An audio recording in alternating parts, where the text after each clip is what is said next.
जहां हिमाचल में लगातार बीजेपी को झटके पे झटके लग रहे हैं। बीजेपी खेमे में कांग्रेस की बड़ी सेंधमारी एक बार फिर से।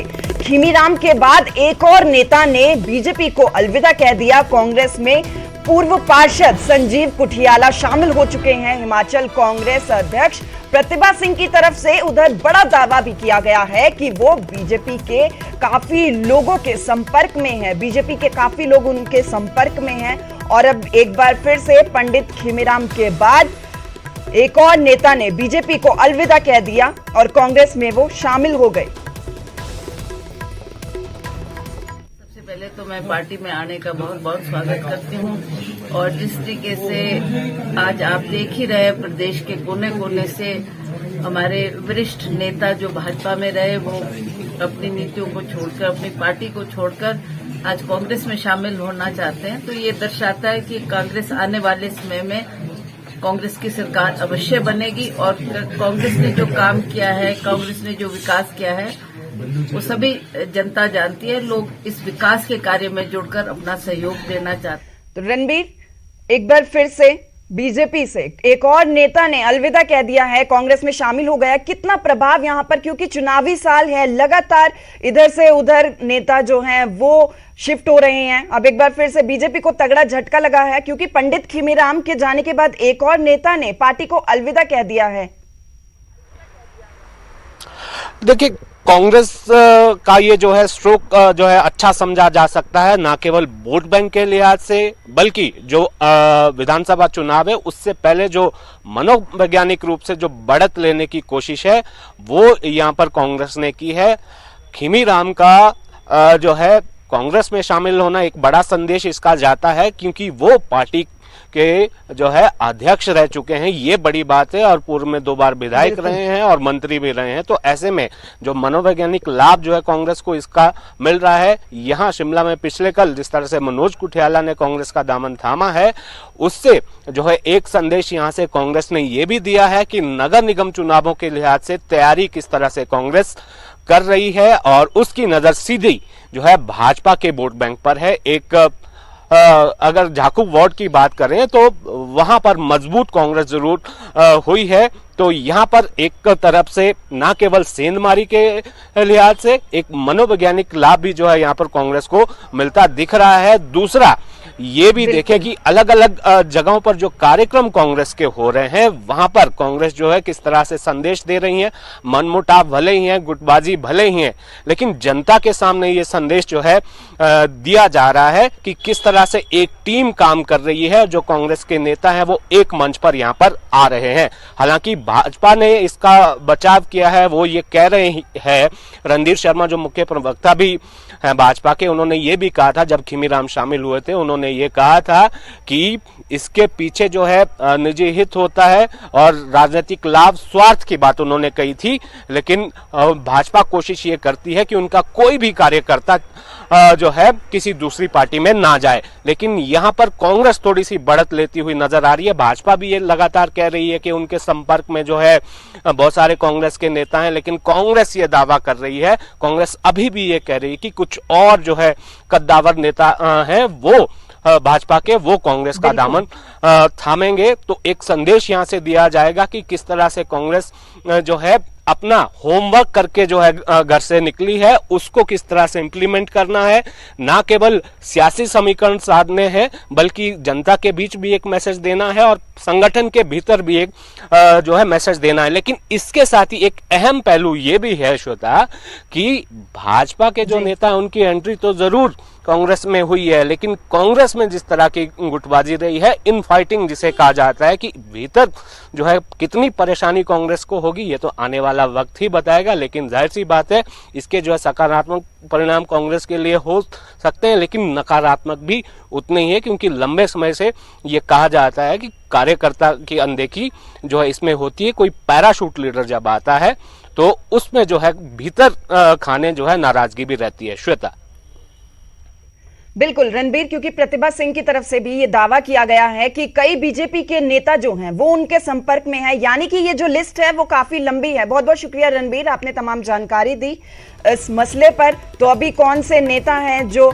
शामिल हो सकते हैं कांग्रेस में बीजेपी छोड़कर, वो आने वाला वक्त ही बताएगा, क्योंकि कई नेता लगातार बीजेपी को अलविदा कहते जा रहे हैं और कांग्रेस में शामिल हो रहे हैं। हालांकि एक सवाल ये भी बड़ा है कि कांग्रेस की अंदरूनी गुटबाजी जो है वो खुलकर सभी के सामने आ चुकी है। तो क्या सत्ता हासिल कांग्रेस कर पाएगी, जनता का विश्वास हासिल कर पाएगी?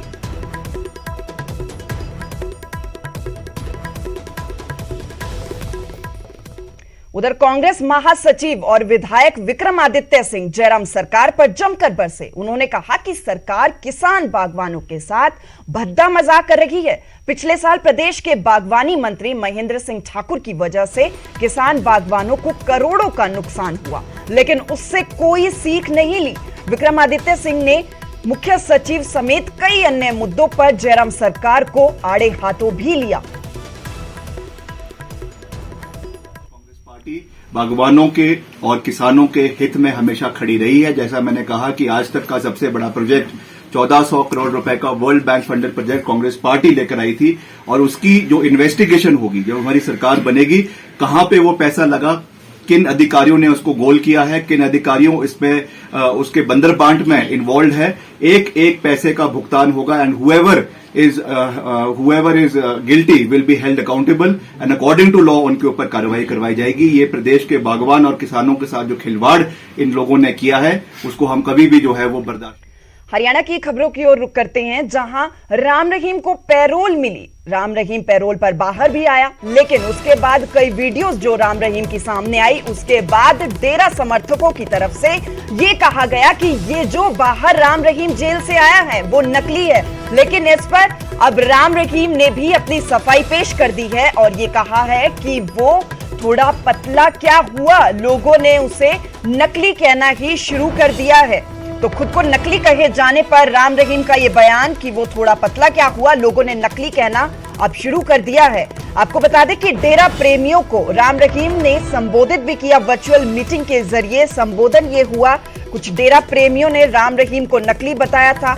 हाई कोर्ट में इसको लेकर याचिका भी दाखिल की गई थी, हालांकि ये याचिका खारिज हो गई थी। हाई कोर्ट की तरफ से ये कहा गया था कि जो समर्थक है राम रहीम के, जो ये याचिका लगा रहे हैं, वो दिमाग अपना इस्तेमाल करे कोई भी याचिका लगाने से पहले। तो नकली राम रहीम जेल से बाहर आया है, ये डेरा प्रेमियों की तरफ से कहा गया था। कुछ वीडियोस भी राम रहीम ने अपनी बनाई थी, जिसके बाद ये बवाल जो है डेरा समर्थकों की तरफ से खड़ा किया जा रहा था कि जेल से नकली राम रहीम आया है, हमारा जो राम रहीम है उसको बदल दिया गया है। जिस पर अब राम रहीम ने अपनी सफाई पेश की है और ये बयान दिया कि थोड़ा पतला क्या हुआ, लोगों ने नकली कहना शुरू कर दिया। कोर्ट ने कह दिया तो हमारा कहने को कुछ बचा ही नहीं। हमें लगता है क्योंकि हम तो भारत देश में रहते हैं और संविधान को मानने वाले हैं, वो तो जग जाहिर हो ही चुका है, मतलब ही नहीं है कि हम जरा सा भी इधर उधर सोचें। और बाकी साथ संगत को पता है जो करोड़ों अरबों जुड़े हैं कि वे आप देख सकते हैं, आज भी लाखों करोड़ों जुड़े हुए हैं हमारे बच्चे। उनको पता है कि उनका गुरु, उनका सदगुरु, उनका फकीर, उनका पिता वही है या कोई और है। जी आशीर्वाद बेटा, आशीर्वाद। तो एक वो कहावत सी सुनाया करते हैं, वो हमें याद नहीं है, तो पर उससे मिलती जुलती कहावत ख्यालों में आ गई कि हम पतले क्या हो गए, लोगों ने नकली कहना ही शुरू कर दिया यार।